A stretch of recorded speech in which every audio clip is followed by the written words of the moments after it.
Hello, and welcome to the Improving Virtual Lunch and Learn series. Today, we have an amazing panel of community leaders for a discussion about how we can serve our communities while being online. So joining us today, we have Sarah Kim, co-founder of Culture Architect and leader of the Culture Collective Meetup group. Hello. And we also have Joe Kunk, senior software architect at DuPont and leader of two groups in Lansing. One focused on .NET and the other one on SQL. Hi, everyone. And then Sean Whitesell, cloud architect at TokenX and leader of the Tulsa Developers Association, a member of Techlahoma. Hello. And then there's Chad Green, president and founder of Green Events and leader of the Louisville.NET Meetup and a co-organizer of Codepalooza. Hey, everybody. And we've got Ken Collins, senior developer and at My Consulting Group and the head of the OKC Sharp Developers Group, also a Techlahoma member. Hi, it's Kimberly. And then we've got Kevin Griffin, consultant, speaker, and leader of the Hampton Roads.NET user group. Hi, everybody. And for myself, I'm Michael L. Perry. I'm coming to you live from the Improving Office, where we used to host user groups in person. We haven't really been able to do that a lot lately, so there's been a lot of pizza stacking up. And I would really love to be able to have something else for lunch. So as a bit of an experiment, I'll share my screen real quick. If you want to go out to menti.com and use the code you see on your screen there, 566628. Just vote. What's for lunch? What are you having? We're doing this as a quick experiment to see how we can be engaged as an online community. And we're going to return to this experiment in a little bit at the end of the presentation. And for right now, we will go ahead and flip back to the panel. And let's get started by talking about our challenges. So I'd like to kick things off. Running a user group has always been a bit of a challenge. So I'll throw it to you, Joe. You've run two user groups in a relatively small city, and so that has created some challenges for you with the focus of your group. How have you address those challenges? Right. So I mean, we had the challenges I think that many of you had when the pandemic or COVID started. We quickly had to pivot on to online. We went through several different video platforms. We finally settled on GoToMeeting. We have a member who has a full subscription to that, created a room for us, and that's worked really well. We also had issues with just the outreach, right? We really enjoyed having the time to talk in person before and after meetings. We weren't able to do that anymore. So we find that we join a little early and leave a little late so we can have a chance to have that conversation. Mm-hmm. Yeah, and I bet that those sorts of challenges have been kind of amplified, and I'm sure that others have seen similar things. In order to kind of address those challenges, I know that Kimberly, you've been doing some work to try to get people engaged. So you've tried a few different meeting styles. So can you tell us about how you've mixed up panels and lightning talks with your presentations? Yeah, so we usually have a full length talk. We have been doing that most months with lightning talks once a quarter. And, those are always fun. Lightning talks are a good way to get new speakers in and several different topics of interest in 1 month. One thing we started this year is panels. So pretty much just like this, 3 or 4 people talking on some topic. And like Joe mentioned, we invite the viewers to join us in the Google Meet call afterwards to continue the conversation off stream. And so that's been a good way to get people more engaged in the meetups. Awesome. Yeah, has anybody else had some other experiments they've run to try to get that networking going. That is sort of a challenge to get people to turn on their cameras and talk to each other. Well, it's interesting. The user groups, we still have a problem where people don't turn on their cameras.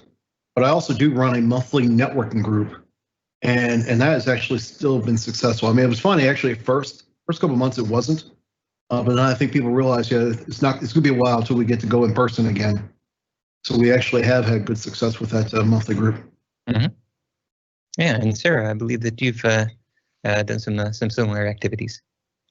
Yeah, so for me, it's a little bit different. I'm from a tech background. I do software engineering at Home Depot, but my user group is focused on leadership, strategy, and culture. That was an angle that I thought, there are tech leaders out there who want to have those discussions, but might not have the opportunity to do so. And this meetup that we do is more of a mastermind. So everybody does have an opportunity to share their perspectives to various topics. And each time we have a different topic.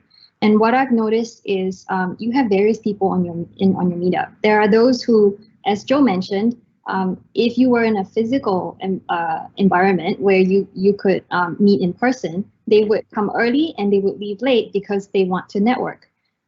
You have some of those in your virtual meetup as well, but in general, people in the virtual world, if your meetup is 1 hour, then they would come on the dot and they would leave on the dot. But even then, they're expecting the ability to network with the people on the space. At least that's what I've experienced with my user group.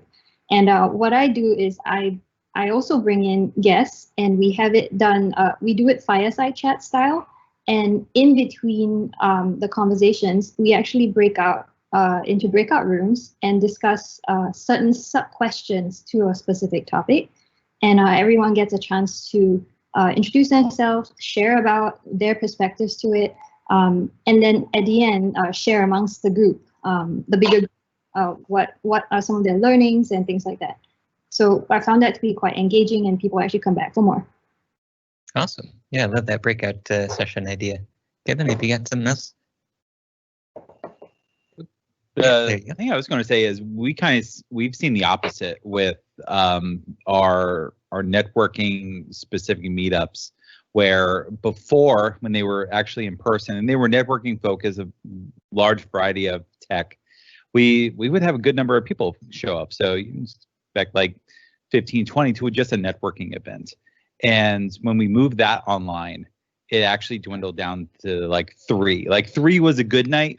Maybe 5 was outstanding, but it wasn't 5 for very long. It was 3 for the majority of the meetup. And I actually think so much of it is just burnout. Like people are on Zoom team calls all day.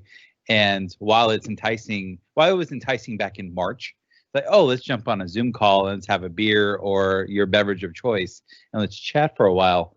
In almost November, that's not as enticing as it was months and months ago.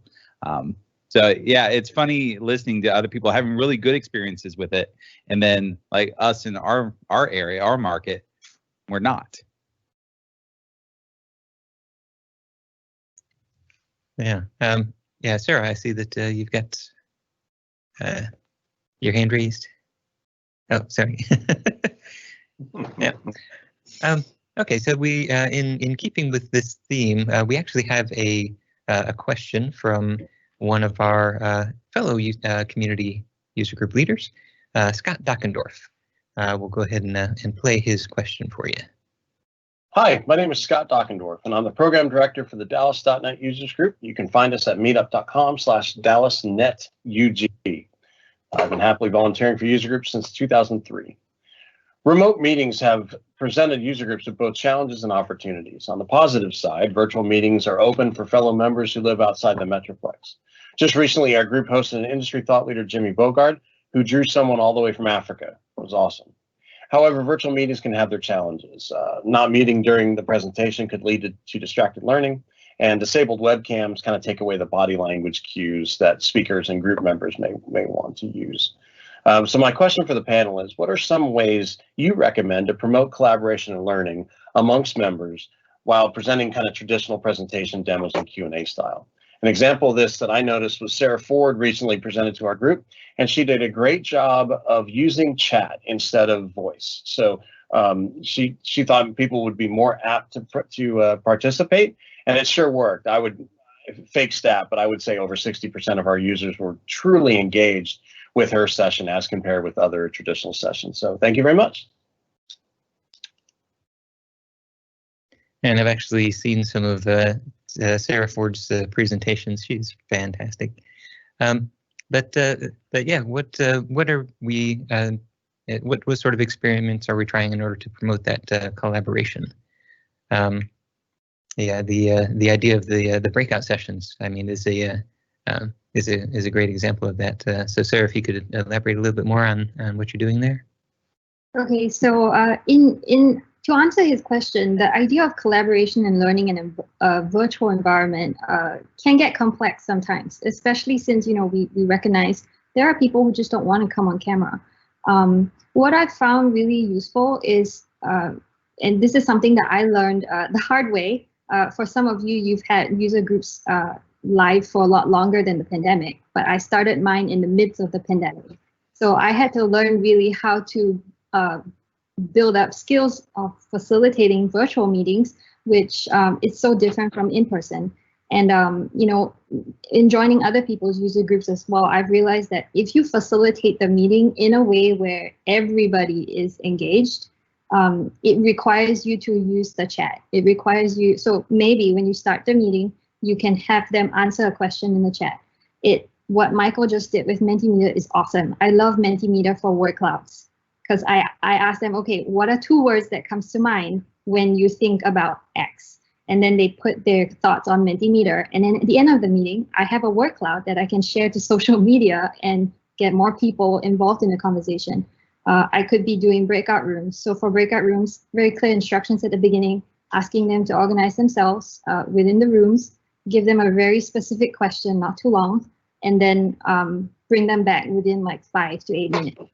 Because that's as much talking as they want to do, a specific question or topic, and then bring them back and then have them share.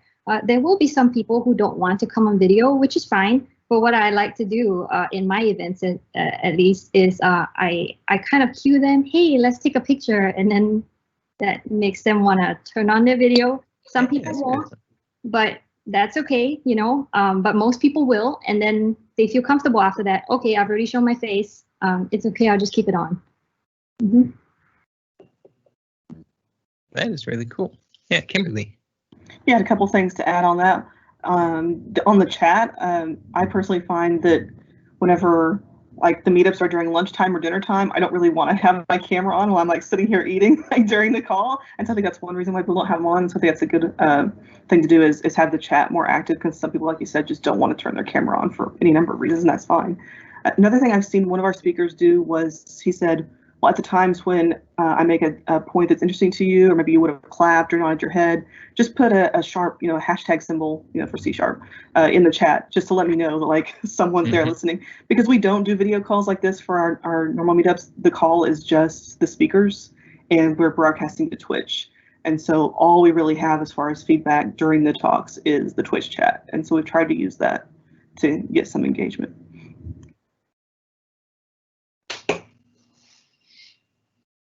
Excellent. I want to go ahead and invite the audience to ask any questions that they have. So if you do have any questions, go ahead and put them into the chat. And we have a moderator, or we have somebody who will read those questions to us. So Justin, do we have any questions so far? Mm-hmm.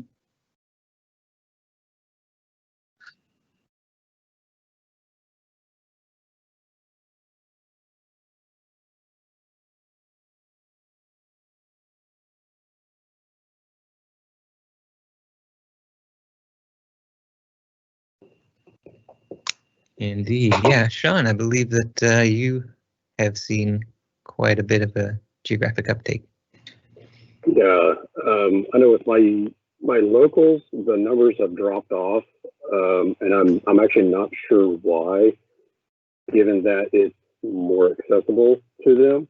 But to replace the numbers, I have a higher count of attendants that are remote.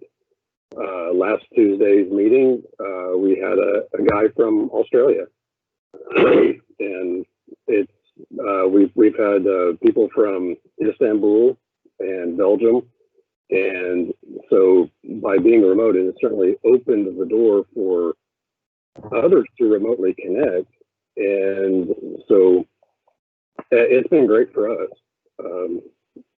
So. Mm-hmm. And Kimberly, looks like you guys. Yeah, I just want to say that I enjoy the Tulsa.net group, and there's been several topics in the past, like, oh man, I can't quite drive the hour and a half up there or whatever it is, but I sure would like to see that talk. And of course, being recorded is a huge benefit, but now that they are streamed, it's like, well, I'll just pop in right now and watch some. So I've really appreciated that. But on the other side, it does add to sort of the fatigue we all feel. Like someone mentioned about the Zoom all day. It's like now, instead of just Oklahoma City meetups, I could go to anywhere. It's like, oh, but I could do all these. And then it starts to feel like too much. So it's sort of a balance there. Yeah. And yeah, go ahead, Kevin.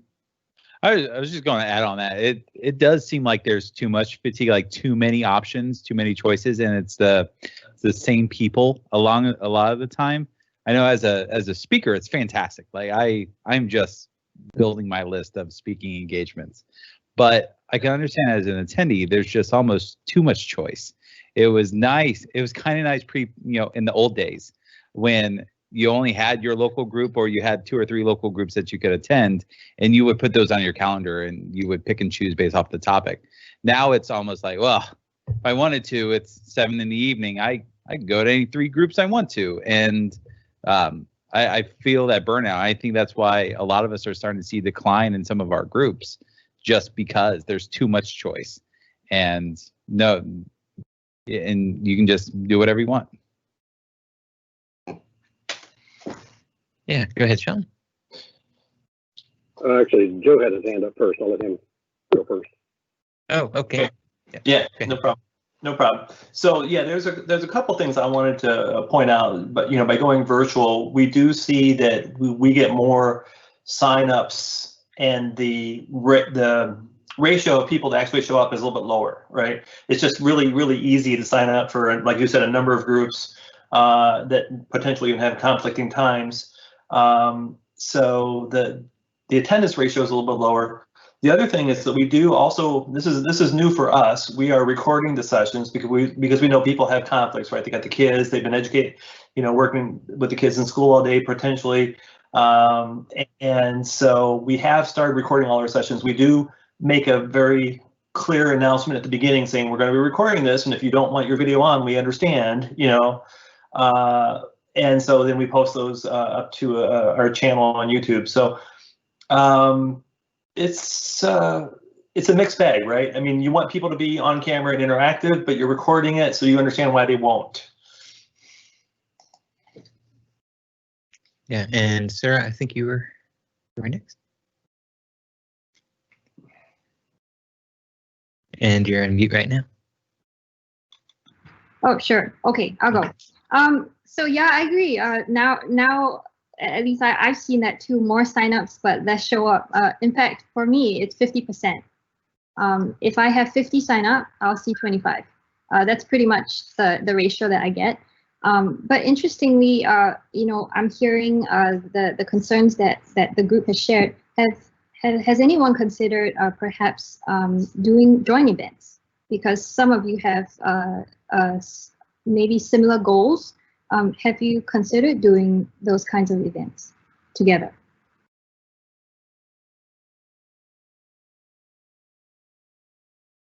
I'm sorry, I wasn't clear on your question. What kind joint of events? Yeah, bringing your groups together. Okay. Yeah, because you're seeing maybe a drop in rates, but at the same time, you might have common topics amongst your user groups that people might be interested in, and so instead of doing an event a month separately, maybe a joint event. We're doing that. I'm also involved with Free Code Camp Oklahoma City.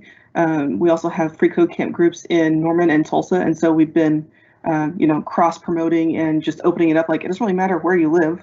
If you're in Tulsa or Norman, Oklahoma City, just go ahead and join us. So we have been doing that and just calling it Free Code Camp Oklahoma, and we're just going to stick with that, I think, next year because it's been going so well.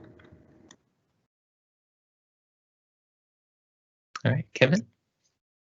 One of the things that we're seeing successful, and I don't want to change the topic away from groups, but at least 3 of us on this call are active live coders on Twitch, and I've seen success from collaborations. So 2 people coming together and doing a central topic. That tends to work out better than just one individual going and doing a talk. And that also just works much better than the traditional user group format. Show up, see a presentation, answer a couple questions, go home. But I think collaborations are definitely key. Yeah, I definitely did want to spend some time talking about Twitch. So, Sean, anything to add before we talk about the Twitch topics? I know from some feedback that I've received is that the time after the presentation, when there's some Q&A, all right, we're going to go ahead and stop the recording, and I make it known at the beginning that there will be time afterwards. Please stick around, or you're at least welcome to stick around, have your favorite cocktail, whatever. And then after the recording, it's kind of an open platform. If you have a question, if you've got, do you want to ask the speaker something else, something like that, or if you want to talk about how well you did hunting last weekend, it's okay. And the idea is that that's that personal connection time for a lot of the people that come, so that they continue to are reminded that they even during this challenge time, they're still connected. There are still people that are with them and can identify with their struggles. And so it has actually worked out really well. And there have been times when our after party has gone longer than the meeting itself. And I'm all for it. In Chad, it's usually me and Chad that'll be like the last ones to leave on those kind of calls. And but him and I both stay up late, and it's not a problem. So, but anyway, I've received good feedback just on that. So it's like, great presentation. It was great. Got a couple of questions answered, things like that. They stick around and go, all right, so I've got this issue. All right, well, let's talk about it.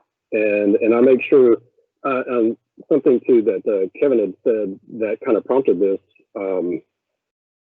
When the attendees get a sense of that empathy, when it's like it's not just a presentation. It's, the speakers here doing the presentation, they don't know the group.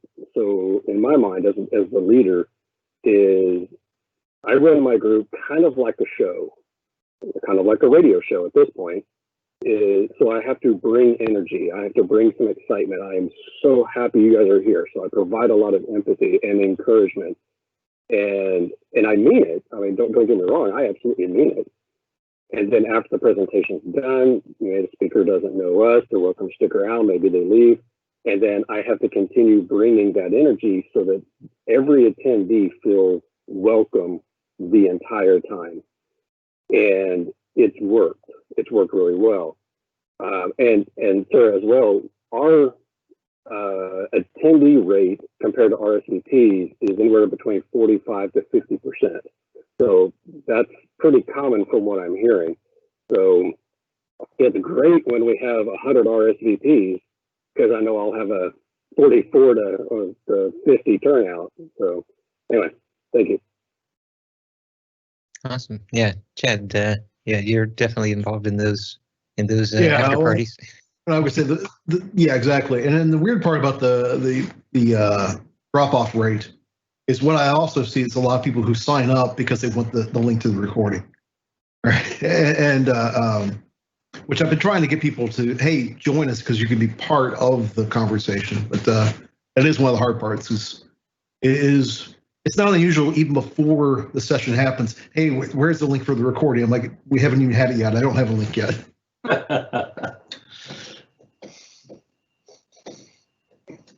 And Sean, any last words before we move to Switch? All right, cool. Yeah, so yeah, Twitch has been a common theme in the conversations that we've been having here. And Kevin, I know that you started building your Twitch audience before the pandemic. So what are some of the things that you've done to build that audience? So the key there is building audiences around individuals and letting people select into different individuals. Like I talk about topics that might appeal to a good number of folks, but then there's people that don't want to tune into me. Sean and Chad talk about topics that might appeal to a certain group of people, but then not others. I like this idea of individuals building audiences around themselves. We see it in the live coders community. Go on Twitch, twitch.com/team/livecoders. There's almost 200 folks in there, men, women, all backgrounds, you name it. You can just select into whatever it is you want to learn about and who's talking about a topic that you're interested in. And what's great about Twitch, outside of the traditional Rsvp model, where you just go online and the people that show up are the people that want to engage, and you don't add any barriers. So someone doesn't have to log in, they don't have to follow you, they don't have to subscribe. They just go to the site and they can watch the live feed. And we keep saying Twitch because Twitch for some reason has become the place that the technologists have gone. You could also substitute that with YouTube, but I don't find as many people engage or watch on YouTube. YouTube is always where you go after everything's done, but if you want to watch live and engage, you go on Twitch. So I'm finding a lot of success there. It's a slow growth. I know Chad and Sean are doing the same thing because I've personally gone to their streams in the past. Mm-hmm. Sean?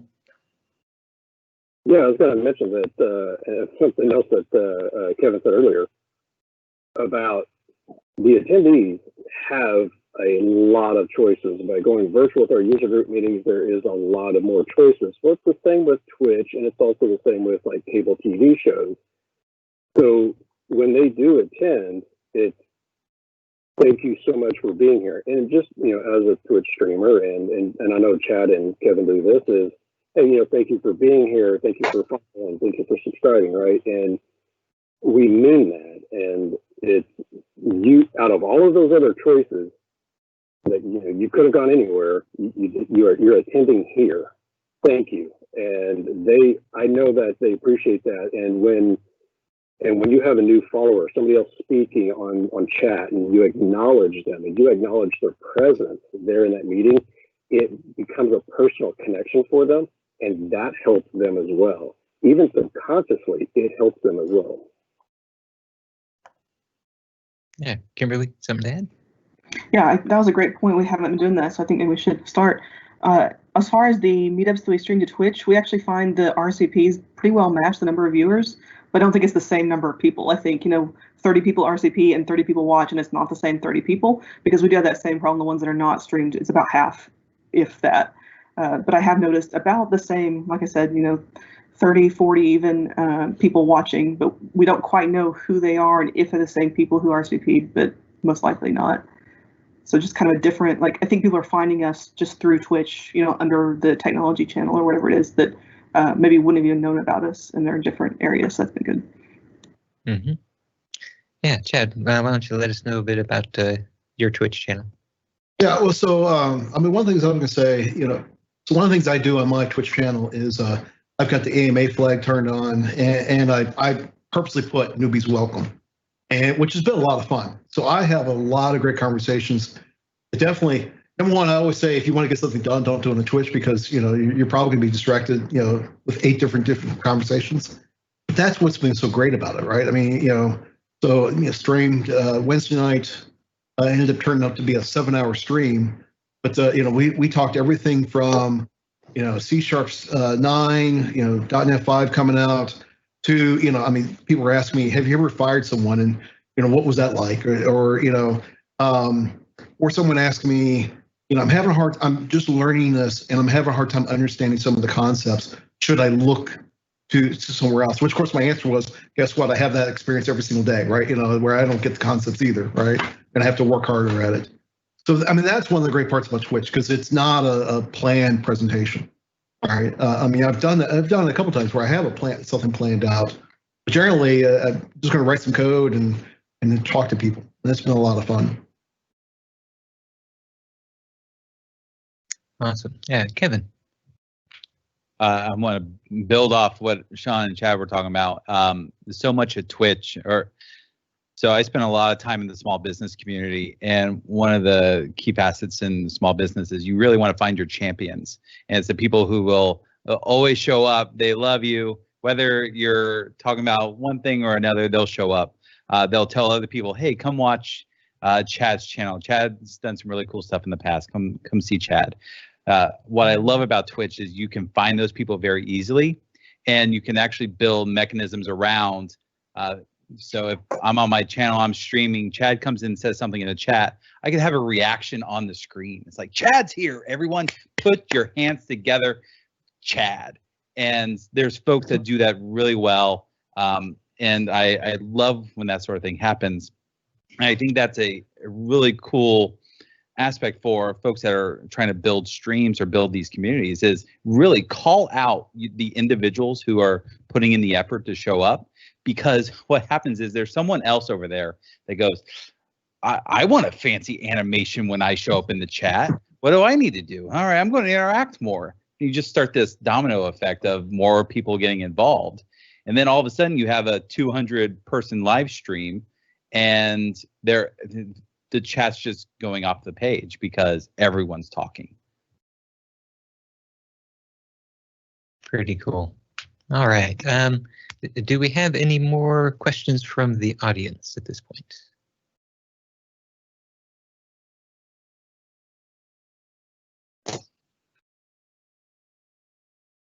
Okay, I'm going to repeat the question that Justin's given me. Sorry.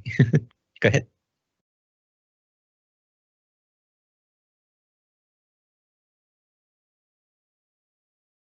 Okay, yeah, for evening meetups, is there a good time that works? 6:30 p.m. is probably too late for the asker. So go ahead, Sean. I have not moved my time, and it is exactly at 6:30. I have had to move the start time on Meetup so that people will, because if I set it for 6:30 as the start, then people show up at 6:31. And or then we're already kind of started. So if I set it to like 6:15, it gives them time that I can, maybe mute a microphone that was left on or something like that, and they can see the opening slides, they can hear us talk and mingle a little bit, and know that they haven't missed anything. So, but 6:30 has worked really well for me. And the other thing too, I'll bring up, I don't know if you wanted to mention this, Michael, but with my user group, ever since May, we meet twice a month. Mm-hmm. I've doubled down. I doubled down. I'm thinking, well, if I can reach more speakers remotely, then I want to get a hold of them while we are remote, because I have no idea how long it was going to last. And so that opened the doors to who I can contact, and it's been great ever since. So, so I have not had a problem with 6:30.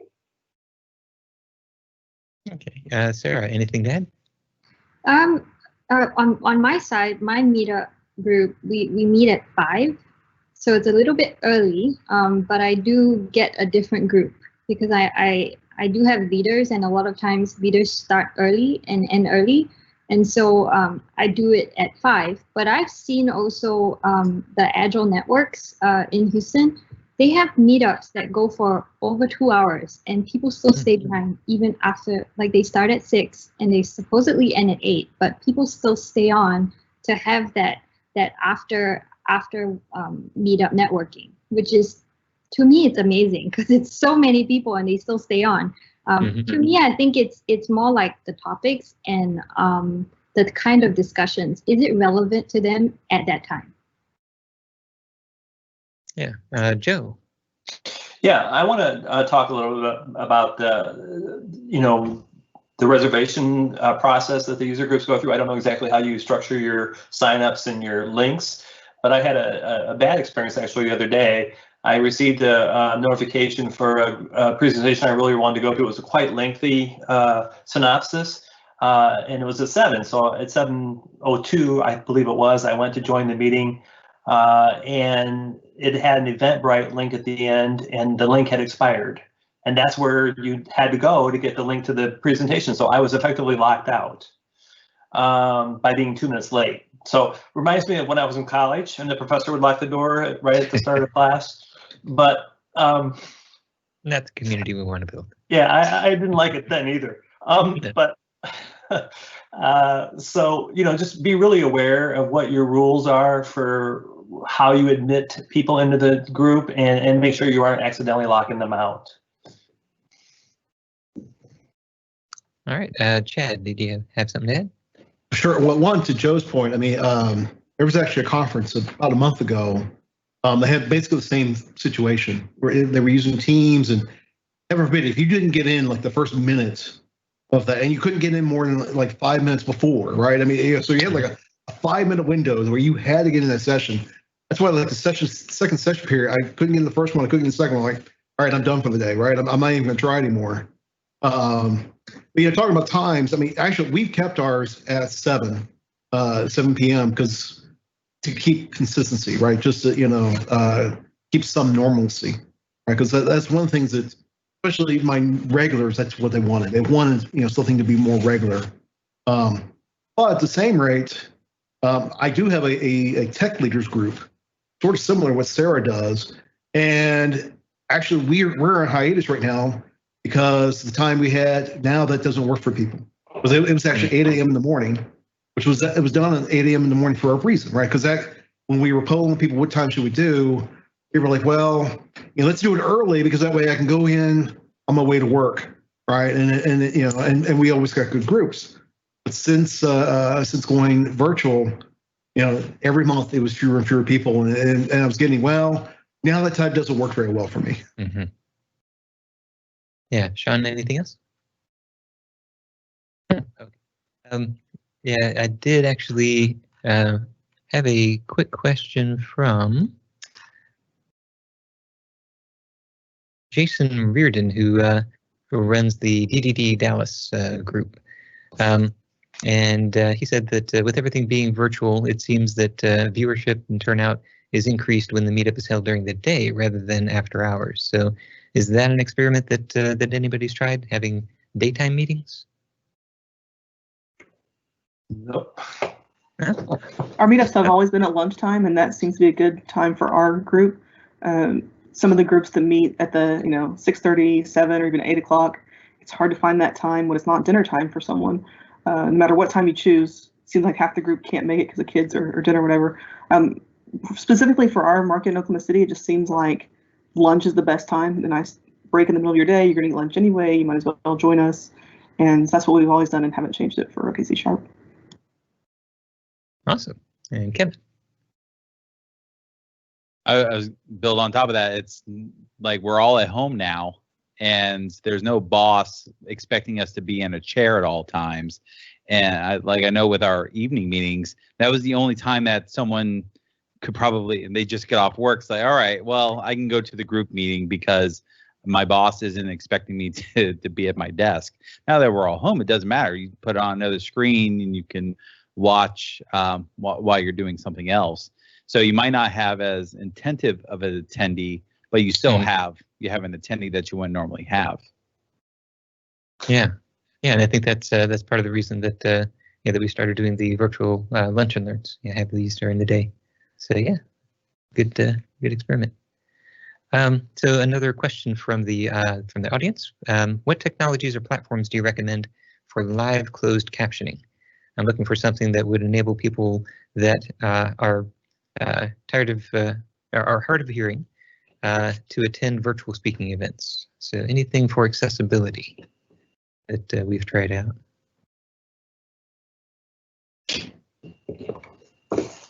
Definitely be a good thing to to do some research on. I think I will take a look at that. So then another audience question: what techniques do you use to learn what topics your user group members are interested in? So Sarah. Okay, so the first question about technology platforms for closed captioning. Okay. I actually have a point on that. I don't personally use it because I'm using Zoom actively for my meetups, but at work we do have Microsoft Teams, and my understanding is I've used it myself, but there are subtitles that you can turn on, but that's Microsoft Teams. So if you have that, definitely try that out. Now the second question on techniques to learn about what user group members are interested in. One of the things that we've done is, I don't think I've mentioned this, but Culture Collective is a global community of leaders and culture champions. So we target people from all sorts of backgrounds. So they could be from any industry, any role. But in Houston, I've been trying to target strategic leaders. The thing about our meetups is I try to keep the conversation going even after the meetup, because these are things that hopefully it opens up the conversation for people to share their challenges that they have while they're leading teams in their workplace. And one of the tools that we've used, I don't know if it'll work for everybody, but we have a global Slack channel where we actually break people up based on the continents that they come from. Interestingly, I've seen a lot of activity in America, not so much in the APAC region. And then the other community that has a lot of interaction is the Europe side. So in those communities, we do break down to see who's in which chapter. And within there, I ask questions. I try to get a sense, take the pulse of what people might be interested in. And that's where I get my inspiration from. And I also keep in touch with some of the members who are who come very frequently to our events. And then I just have touch points with them to hear out what their challenges are in their workplace. Like last month, it seemed like people were having a lot of troubles with the momentum of their teams or going down because of burnout. And so we talked about mindful leadership in the workplace. So it's just keeping current with the times and understanding what they might need, either from technology means or just a conversation. Mm-hmm.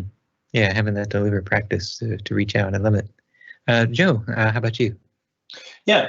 So I will admit that a lot of times our topics are kind of driven by the speakers that I'm able to line up. So it's more speaker driven than topic driven. That said, we have done a couple times something I actually stole from the MVP Summit. We listed the topics as leaders. We listed the topics that we thought the group would potentially be interested in. And then we also left a lot of blank lines underneath.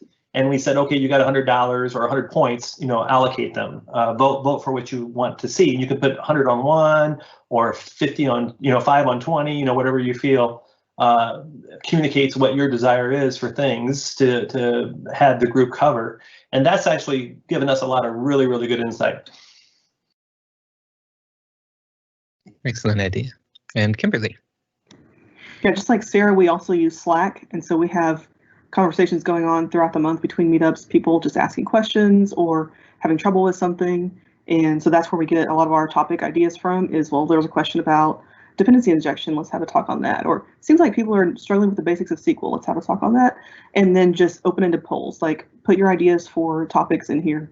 But honestly, like Joe said, it does just come from who wants to give a talk on something. Or if I don't have any of that, then it's just something I'm personally interested in and I'll find someone to speak on it. And then I learned something and surely other people did too. So all those are strategies that we use for getting topics. Awesome. So let's go to another audience question. What is your experience with breakout groups in online workshops? I've seen them work well when I've had co-facilitators for each breakout, but I've seen them be a challenge for lone facilitators. So Sarah, I think you've had some experience with this. Yeah, I'm a lone facilitator. So like I mentioned earlier, what I really found useful is giving them very straightforward, clear instructions. Don't say too much, but make it very clear that I'm going to be breaking you up in groups of 4. And when you're in your breakout rooms, you're going to have 8 minutes to talk about XXX. And when you're having your conversation, I would expect one of you to assume the leadership role and facilitate the conversation, right? So it's really, really clear and precise verbiage so that they know what's expected of them. And then I need someone who at the end of the whole thing would come back to the main room and share about just a summary of what you guys discussed, just like that. And it's worked. Sometimes it doesn't. When you have a group that, maybe as you were breaking out people into breakout rooms, some people might drop off the call, and that's normal. Some people might do that because they just don't want to talk. They just want to learn, right? So that happens, and sometimes you end up with a group with too few people, and they're all maybe a little bit more reserved. So sometimes I do jump into breakout rooms just to check in on them within the 8 minutes. But most of the time, I'm just in the main room checking for people who might join the meetup late. Yeah, and kind of riffing on that question, would it be helpful, or have you tried recruiting people to be kind of warmers to the group, so they could be those facilitators? They could engage people in conversations. Yeah, definitely. I would. I think a few of you guys here have also had experience with people who are familiar faces, so they would be your champions, and I would definitely recruit them. I do have a few on my meetups who, have been with us since the first time I had a meetup, and they pretty much come by every single time. So yeah, they're like my assistants there. We co-facilitate certain things. I really like it with Zoom because sometimes I'll just make them co-hosts and they can admit people while I'm engaging in conversation. They can help me respond to chats because you can't do everything at once. Or they can just sound you out. Like if there was a breakout room and they need some help, they can pull you in. So I don't know how it works with other platforms, but with Zoom, you can actually pull in the host of the meeting, which is me, right? So they can pull me in, and I can help facilitate something. Yeah, thank you for that. So there's one more audience question. So a lot of times people are multitasking and end up not paying attention to the virtual meeting. So how can we engage people in those situations?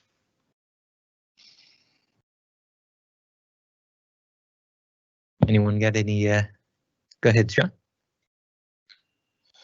Well, as a good example, Sarah Ford's presentation is a perfect way of keeping that interaction going. During her talk on teaching Git commands, she was asking questions. Please reply in the chat. What do you think the result of this command is going to be? Or, okay, now for this to happen, what do you think the Git command should be that's going to make this succeed for what we need? It was fantastic interaction, and she tried that at my group. It went over very well. I know she's tried it at other groups, and it went over very well. So it actually went over better than I thought it would. I was surprised at how much of my group interacted via chat and took it on as a challenge. And I think that's one of the key things, and learning a little bit from Daniel Pink, right, the author of Drive. Some of the experiments that they've done is to get people's involvement is when it became a challenge for some of the people. A lot of them, certainly on easy challenges, like easy involvement, they did. So, I don't know. I would say some sort of, those kind of Q&A throughout the presentation, lightweight questions, respond in chat kind of thing. Good ideas. Good ideas. Thank you. And Joe? So while I agree that having a completely engaged audience is a great goal and something we want to try for, I don't think it's necessarily a bad thing if someone is doing what you say, you know, multitasking, only paying half attention. We are recording it. They can go back to the recording to fill in any gaps that they on anything they missed. And I'd rather have someone kind of half listening while they're doing other things than not being there at all. So I don't necessarily see that as a negative. Yeah, and Chad. Yeah, I mean, to Joe's point, number one, I mean, we have that problem at in-person meetings, right? Keeping people focused. But, you know, exactly to Joe's point, I mean, if you look at what goes on at Twitch with the live coder community, I mean, most people that are watching are lurking right there. And I do that throughout the day. I'm working on something else and I'm listening to someone. And when I hear something that really piques my interest, I'll, you know, oh, let me listen a little bit closer, you know, then I'm gonna go back to what I'm doing. So I don't know if that's really the ultimate focus that we need to work on, you know, is making sure that everyone is 100% focused on the conversation, as long as they're getting something out of it. Mm-hmm. Yeah, something to add, Kevin? In Twitch land, we have a term for those folks. We just call them lurkers. And they're folks that are there, they're just not engaging. And I love lurkers. If you're there and you're watching, you're listening, that's fine. It's like a TV show. Put it on the background while you do something else. And then you ever you have that movie that you watch in the background, but you're not actually watching it. But then you hear the little ticks like, oh, this is the scene I want to watch. And you pay attention to that 3-4 minutes. I think streams and groups are kind of the same way. You just listen for the ticks and go, oh, this is something I care about. Let me pay attention to it. So I'm in the same boat as Joe and Chad. I don't necessarily need the engagement from the audience. I will sit there and just do my show. And if they interact, awesome. I mean, it's like they said, it's like the real in-person events. How many folks pull out their laptop or their phone in middle of the presentation and they're checked out anyway? They're not paying attention. They're just existing in the space. So yeah, you don't necessarily need the engagement. If you want it, that'd be great. Mm-hmm. Yeah, go ahead, Chad. I would say that the flip side of the argument, though, is as a speaker, you want some engagement, right? Because yeah. you know, yeah. And I find it worse at at virtual conferences, right? Because there's just not as much conversation during those. And you know, so you go your hour-long presentation, you're just, you know, and you know, you're used to, okay, here I should get a laugh, here I should get some questions. And you know, and I'm like, did that joke really bomb with everyone, or was everyone just so intent that just waiting to hear my next thing I'm going to say, right? You know, so I mean, there is a flip side to the argument, but. Mm-hmm.